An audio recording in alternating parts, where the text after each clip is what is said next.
नमस्कार बच्चों, आज मैं आपके सामने आरोह पाठ्य पुस्तक में रुबाइयाँ और गज़ल पाठ प्रस्तुत कर रही हूँ, जिसमें कि रुबाइयों के बारे में मैं अपने पिछले वीडियो में उसकी व्याख्या समझा चुकी हूँ। आज मैं गज़ल के बारे में बता रही हूँ। गज़ल काव्यांश की व्याख्या करने जा रही हूँ, जो कि फिराक गोरखपुरी द्वारा लिखा गया है। फिराक गोरखपुरी जैसे बताया था, उनका मूल नाम रघुपीर शाह है। फिराक का उनका जन्म उत्तर प्रदेश में हुआ था। फिराक ने परंपरागत भावभूत और शब्द भंडार का उपयोग करते हुए उसे नई भाषा और नए विषयों से जोड़ा। इनका निधन वर्ष 1983 में हुआ। प्रस्तुत काव्यांश यहाँ पर जो गज़ल का है, तो फिराक की गज़लों में हिंदी समाज और उर्दू शायरी की परंपरा भरपूर है। उनकी इस गज़ल में दर्द भी है, एक शायर की ठसक भी और काव्य शिल्प की ऊंचाई भी। इस गज़ल में शायर ने अपने व्यक्तिगत प्रेम और निराशा को व्यक्त किया है। अंत में फिराक स्वीकार करते हैं कि उनकी गज़लों पर मीर का प्रभाव है। पहली गज़ल है फिराक गोरखपुरी जी की। पहली गज़ल है, नौरस गुंचे पंखुड़ियों की नाजुक गिरहें खोले हैं, उड़ जाने को रंगों गुलशन में पर तोले हैं। तारे आंखें झपकावे हैं, जर्रा जर्रा सोए हैं, तुम भी सुनो हो यारों, शब में सन्नाटे कुछ बोले हैं। हम हो या किस्मत हो हमारी, दोनों को एक ही काम मिला, किस्मत हमको रो ले है, हम किस्मत को रो ले हैं। नौरस, नौरस का अर्थ है नया रस, गुंचे का अर्थ है कली। नाजुक, कोमल और गिरा होता है बंधन। तो नौरस गुंचे पंखुड़ियों की नाजुक गिरहें खोली हैं। गिरा क्या है? बंधन, गांठ जो होते हैं। और रंगों गुण, रंग और खुशबू या सुगंध, रंगों गुण गुलशन में पर तोले हैं। गुलशन क्या है? बाग या बगीचा। और परतोले का अर्थ है पंख फैलाना। अगर इसमें हम शब्दांश संदर्भ लिखेंगे तो प्रस्तुत काव्यांश हमारी पाठ्य पुस्तक आरोह भाग 2 में संकलित प्रसिद्ध शायर फिराक गोरखपुरी की गज़ल शीर्षक से उद्धृत है। प्रसंग है, फिराक इस गज़ल के माध्यम से अपनी आंतरिक अनुभूतियों यानी पीड़ा को स्वर देते हैं। गज़ल के इस टुकड़े में वर्णित शेरों में उन्होंने प्राकृतिक वातावरण का वर्णन करते हुए उसके परिप्रेक्ष्य में अपनी दुखद मन स्थिति का वर्णन किया है। व्याख्या है, नौरस गुंजी पंखुड़ियों की नाजुक गिरहें खोले हैं, उड़ जाने को रंगों गुलशन में पर तोले। शायर कहता है कि रात के निशब्द एवं सुनसान वातावरण में फूल इस तरह अपनी कलियों की पंखुड़ियों को खोलते हुए दिखाई पड़ रहे हैं, मानो वे उड़ जाने के लिए पंख फैला रहे हों। उड़ जाने को रंगू गुलशन में पर तोले हैं। पंखुड़ियों को खोलते हुए दिखाई पड़ रहे हैं और उड़ जाने के लिए पंख फैलाकर, और बगीचे में उनका रंग खुशबू जो है एक बिखर सा गया है।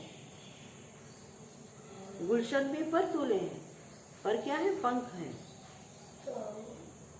रात के सुनसान वातावरण में फूल, नौरस गुंजे पंखुड़ियों की नाजुक गिरहें खोले। गिरह का मतलब बताया था गांठ, नाजुक मतलब कोमल। तो रात के निशब्द एवं सुनसान वातावरण में फूल इस तरह अपनी कलियों की पंखुड़ियां खोलते हुए दिखाई पड़ रहे हैं, मानो वे उड़ जाने के लिए पंख फैला रहे हों, और बगीचे में उनका रंग एवं खुशबू बिखर सा गया है। आगे दूसरी गज़ल में है, तारे आंखें झपकावे हैं, तारे आंखें झपकावे हैं, जर्रा जर्रा सोए हैं। शायर कह रहे हैं कि तारों को देखकर ऐसा लगता है जैसे उनकी आंखें झपक रही हों। तारे आंखें झपकावे हैं, जर्रा जर्रा सोए हैं, तुम भी सुनो हो यारो, शब में सन्नाटे कुछ बोले। शायर कह रहे हैं कि तारों को देखकर ऐसा महसूस होता है जैसे उनकी आंखें झपक रही हों, अर्थात उन्हें भी नींद आ रही हो। कब? जब जर्रा जर्रा सोए हैं, कण सो रहा है और रात का जो नीरव सन्नाटा है वह भी कुछ बोलता हुआ सा लगता है। तुम भी सुनो हो यारो, शब में सन्नाटे कुछ बोले हैं। रात में क्या है? रात में जो है सभी जगह सन्नाटा हो जाता है। रात में क्या है? सन्नाटा हो जाता है और यह जो नीरव सन्नाटा है रात में कुछ बोलता हुआ सा लग रहा है। जब जरा जरा सोया है, जब चारों तरफ एक कण कण सोया हुआ सा महसूस होता है, रात के अंधकार में तारे कैसे लग रहे हैं? आंखें झपका रहे हैं, मानो कि उन्हें आंखें नींद आ रही है, मानो उन्हें भी नींद आ रही है। और जरा जरा एक एक कण कण सोया हुआ है। और तुम भी सुनो हो यारो, हे दोस्तों तुम भी सुनो। लगता है कि मानो रात का यह जो नीरव सन्नाटा है कुछ बोलता हुआ सा लगता है। सब में सन्नाटे कुछ बोले हैं। आगे है, हम हो या किस्मत हो हमारी, दोनों को एक ही काम मिला, किस्मत हमको रो लेवे है, हम किस्मत को रो ले हैं। किस्मत क्या है? भाग्य। शायर कहते हैं कि ऐसे वातावरण में वह दुखी है। कैसे? और वह कहता है कि उसका और उसकी किस्मत, किस्मत क्या है? उसका भाग्य, दोनों का काम एक ही है, रोना। कहते हैं हम हो या किस्मत हो हमारी, दोनों को एक ही काम मिला, हम दोनों को एक ही काम मिला है। क्या होता है कि किस्मत मानो कि अपने भाग्य के लिए, जैसे मैं अपने भाग्य के लिए, तो भाग्य और जो है और मैं दोनों का एक ही काम है कि रोना। सबसे अपने दर्द को छुपाकर और और उसका भाग्य, दोनों एक दूसरे पर अफसोस जताते हुए रो रहे हैं। हम हो या किस्मत हो हमारी, दोनों को एक ही काम मिला, किस्मत हमको रो ले हुए है, हम किस्मत को रो ले हैं। किस्मत क्या है? भाग्य। शायर कह रहा है कि किस्मत और भाग्य हम दोनों का एक ही काम है और हम दोनों को एक ही काम मिला है। किस्मत हमारे ऊपर रोती है और हम किस्मत के ऊपर रो लेते हैं। किस्मत क्या है? भाग्य। हम दोनों, किस्मत और उसका भाग्य, दोनों एक दूसरे पर ही अफसोस जताते हुए रो रहे हैं। शायद में यह जो रुलाई है वह कबीर, जैसे कबीर कहते हैं, सुखिया सब संसार है खाए और सोए, दुखिया दास कबीर है जागे और रोए। कबीर दास ने भी अपने काव्यास में कहीं यह जिक्र किया है कि सारा संसार क्या है? सुखी है, जो खाता है और सोता है। एकमात्र कबीर ही ऐसा दुखी है जो जागता है और रोता है। तो यह वही जागना और रोना है, केवल जिसमें अपने दुख में जो है, अपनी दुख में भी दूसरों की सुधि होती है, जिसमें अपने दुख में, तो यह दुख फिराक को कबीर दास जी से भी जोड़ता है कि दोनों अफसोस और रुलाई, दोनों की यह जो अफसोस और रुलाई है उस पीड़ा के आवेग से उत्पन्न हुई जो सृजनात्मक है। मतलब दोनों के मन की पीड़ा में साम्यता है। दोनों के जो काव्यावृत्ति है उसमें साम्यता है। दोनों ही क्या है? रात्रि के सन्नाटे में रो रहे हैं। शायर कहते हैं कि हम और हमारा भाग्य एक दूसरे पर अफसोस करते हुए रो रहे हैं। उसी तरह से कबीरदास जी भी कहते हैं। इस काव्यास में सहज भाषा लेकिन उर्दू शब्दावली से युक्त है। गेयता की प्रवृत्ति भी इस शेर में है। लेकिन सबसे प्रमुख वीरा श्रृंगार को महत्व मिला है और साथ ही समाज पर व्यंग भी है। जर्रा जर्रा में क्या है? पुनरुक्ति प्रकाश अलंकार। जर्रा जर्रा, कण कण, पुनरुक्ति प्रकाश अलंकार। जहाँ पे एक ही उक्ति बार बार कही जाती है वहां पर पुनरुक्ति प्रकाश अलंकार होता है। आगे फिराक गोरखपुरी जी कहते हैं, जो मुझको बदनाम करे हैं, काश वे इतना सोच सके, मेरा पर्दा खोले हैं या अपना पर्दा खोले हैं। क्या कह रहे हैं? काश मतलब ऐसा हो सकता। पर्दा क्या है? रहस्य या छिपी हुई बातें। प्रिय को संबोधित करते हुए फिराक कहते हैं कि मेरे और तुम्हारे प्रेम के कारण समाज में मुझे बदनाम करने वाले जो लोग हैं, जो मुझको बदनाम करें, काश वे इतना सोच सके। काश कि शायद वो इतना सोच सकते कि मेरे और तुम्हारे प्रेम के कारण जो हमें बदनाम करने वाले लोग हैं, वो हमें बदनाम करते समय इतना नहीं सोच पाते कि मेरी बुराई करते समय वे खुद को ही बदनाम कर रहे हैं।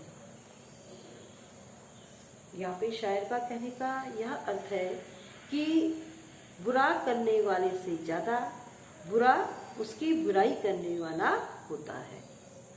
ये कहना चाहती हूँ।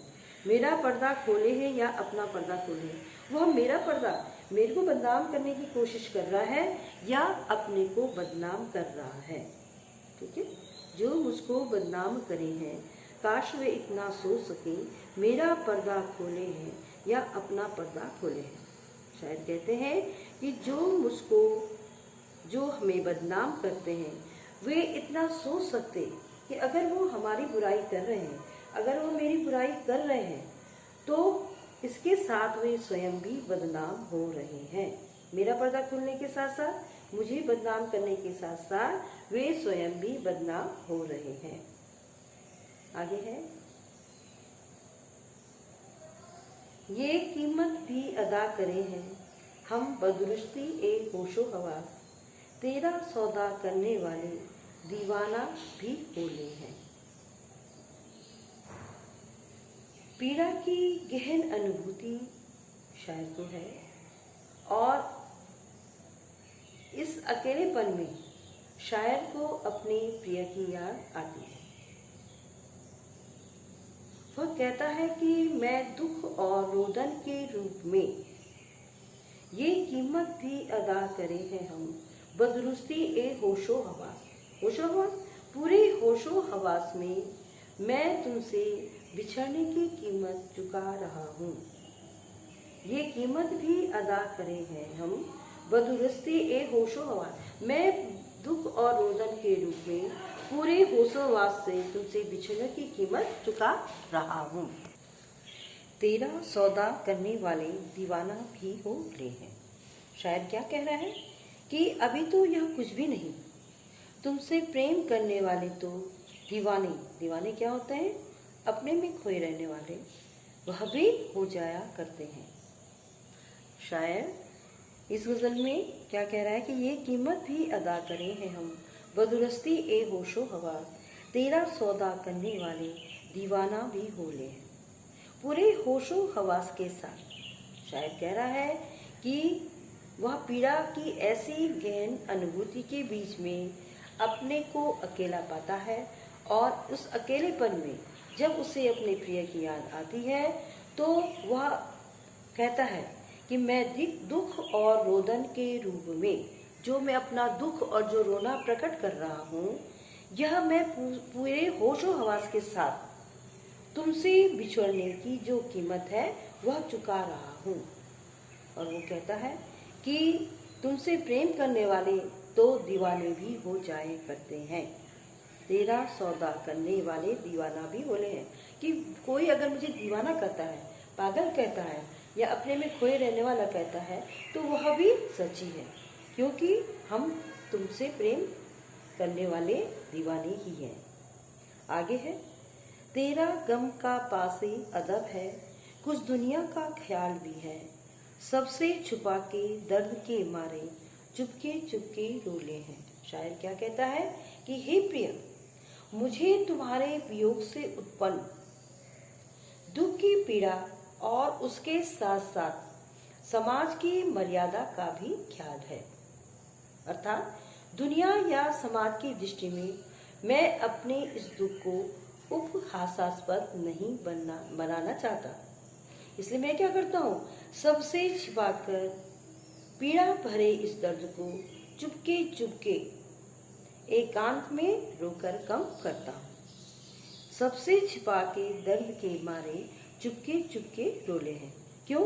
कि कुछ दुनिया का ख्याल भी है। मैं इस समाज की मर्यादा का जो ख्याल है और दुनिया या समाज की दृष्टि में मैं अपने दुख को प्रकट करके हास्यास्पद नहीं बनना चाहता। और यह पीड़ा और दुख कैसे है? प्रिय के वियोग के उत्पन्न, प्रिय के वियोग से जो उत्पन्न दुख और पीड़ा है, तेरे गम का पासे अदब है। तुम्हारे से बिछुड़ने का जो गम है वह मेरे पास है, लेकिन मैं उस दुख को प्रकट नहीं करना चाहता सारे समाज के सामने, क्योंकि मुझे दुनिया का ख्याल भी है, मुझे समाज की मर्यादा का भी ख्याल है। इसीलिए सबसे छिपा के दर्द के मारे चुपके चुपके रोले हैं। इसलिए मैं सबसे छिपाकर अकेले में पीड़ा के इस दर्द को चुपके चुपके एकांत में रो करके ही कम करता हूँ। भाषा में उर्दू का संस्कार उभरकर सामने आया है और काव्यांश में वियोग श्रृंगार रस की अभिव्यक्ति हुई है। वियोग श्रृंगार की अभिव्यक्ति हुई है।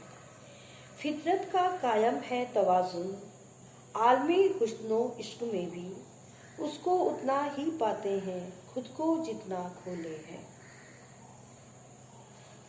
फितरत का कायम है तवाजुन, आलमी हुस्नो इश्क में भी। फितरत क्या है? प्रकृति और स्वभाव। प्रकृति और स्वभाव कायम क्या होता है? स्थापित करना। तो इसमें प्रसंग वही होगा। फिराक जो है प्रेम को परिभाषित करते हुए प्रिय एवं उसकी स्मृति को उससे जोड़कर देखते हैं। शायर कहते हैं कि सौंदर्य और प्रेम में भी एक प्रकार का नैसर्गिक संतुलन है। फितरत क्या है? प्रकृति, स्वभाव, नेचर। तवाजुन आलमी हुस्नो इश्क में भी उसको उतना ही पाते हैं खुद को जितना खोले हैं। शायर कहता है कि सौंदर्य एवं प्रेम में भी एक प्रकार का नैसर्गिक संतुलन होता है। इसमें स्वयं को खोकर अधिक से अधिक पाना होता है। मतलब हम जिसको जितना देते हैं हम उससे उतना ही पाते हैं। यह क्या है? एक प्रकार से नैसर्गिक संतुलन है। किसका? सौंदर्य और प्रेम। इसमें भी एक प्रकार का जो प्रकृति का नैसर्गिक संतुलन है वह इसमें भी देखा जा सकता है कि स्वयं को खोकर हम जितना स्वयं को खोएंगे उतना ही हमें भी मिलेगा। आबो ताब अशार न पूछो, तुम भी आंख रखो हो, ये जगमग बैतों की दमक है या हम मोती रोले हैं। ऐसे में तू याद आए है अंजुमने में रिंदों को, रात गए गर्दू पे फरिश्ते बाबे गुनह जब खोले हैं। शायर आगे कहते हैं कि ये शेरों की चमक नहीं है बल्कि ये मेरे आंसुओं के मोती हैं। और शायर कहता है कि तुम्हारे पास भी आंखें हैं, अगर तुम देख सकती हो तो तुम इन आंसुओं के बारे में मुझसे न पूछकर स्वयं समझ सकती हो कि ये आंसू नहीं बल्कि विरह की पीड़ा से आंखों से रुलाई के रूप में निकले मोती हैं। और जैसे मोती चमकते हैं उसी तरह से ये भी चमक रहे हैं। यह क्या है? आंसू रूपी मोती। जब अत्यधिक विरह की पीड़ा सताई तो आंखों से वो अश्रु बन करके निकले, और वो अश्रु नहीं है बल्कि क्या है? आंसू रूपी मोती हैं, और जो मोती के समान चमक रहे हैं। तो शायर प्रिय को संबोधित करते हुए आगे कहता है कि ऐसे वातावरण में जबकि रात गहराने पर आसमान में देवदूत संसार के पाप का लेखा जोखा कर रहे होते हैं, तो मैं शराब की महफिल में तुम्हें याद किया करता हूँ। ऐसे में तू याद आए हैं अंजुमने में रिंदों को। रात गए गर्दू पे फरिश्ते बाबे गुनाह जग खोले हैं। जब आसमान में जो फरिश्ते हैं देवदूत होते हैं, जग मने सारे संसार का, गुनाह मने वो जो सागे सबका अपराधों का लेखा जोखा कर रहे होते हैं, तो मैं तुम्हें शराब की महफिलों में याद किया करता हूँ। रिंद क्या है? शराब की दीवानगी पालने वाले लोगों को ही रिंद कहा जाता है। और शायर ने प्रिय से उत्पन्न वियोग की जो पीड़ा है उसको शराब से दूर करने के चित्रण में शायर दीवानगी का संकेत कर रहा है। आगे अंतिम पंक्तियों में सदगे फिरा एजादी सुखन के कैसी उड़ाली ये आवाज, इन गजलों के पर्दे में तो मीर की गजलें बोली हैं। शायर आगे क्या करते हैं कि एजाजी सुखन मतलब काव्य का सौंदर्य, और पर्दा क्या है? आर्ट। एजाजी सुखन काव्य का सौंदर्य और पर्दा क्या है? आर्ट। अब बाबे गुना बताया था जो ऊपर की पंक्तियों में, वह क्या है? पाप।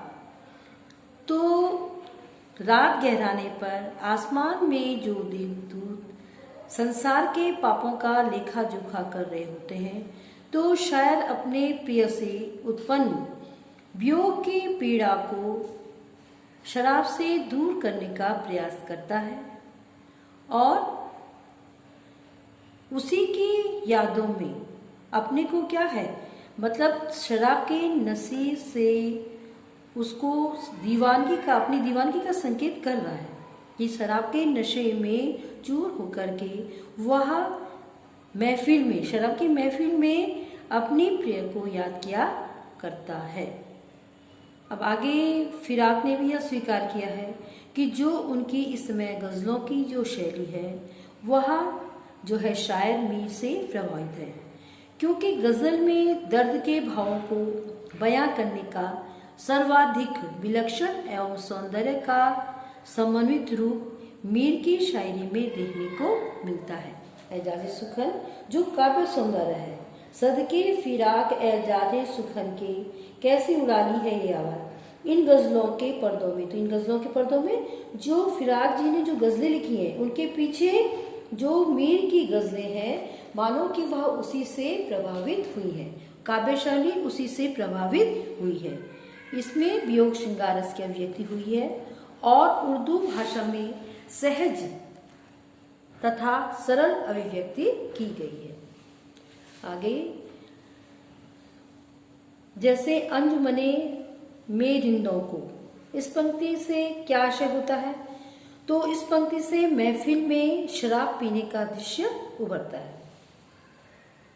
कवि कहता है वैसे भी कि जब ईश्वर गुनाहों का लेखा जोखा कर रहा होता है तो तब भी शायर जो है शराब के साथ अपनी प्रेमिका को याद कर रहा होता है। और आंख रखने से बीच में पंक्तियों में आया था आंख रखने, आंख रखने से कवि का तात्पर्य ध्यान देने एवं पूरी समझ रखने से है। आंख रखने हम कहते हैं ना कि अगर आप किसी के पास आंखें तो वो देख सकता है, मतलब दूसरे के मन के भावों को समझना। कवि मानता है कि केवल कविता की कलाकारी या सौंदर्य पर फिदा न होकर उसके मन को भी जानने की चेष्टा करनी चाहिए। कवि कहता है खुद को खोने का भी कवि का यही आशय है कि स्वयं को प्रकृति के आयामों में विलीन कर देना।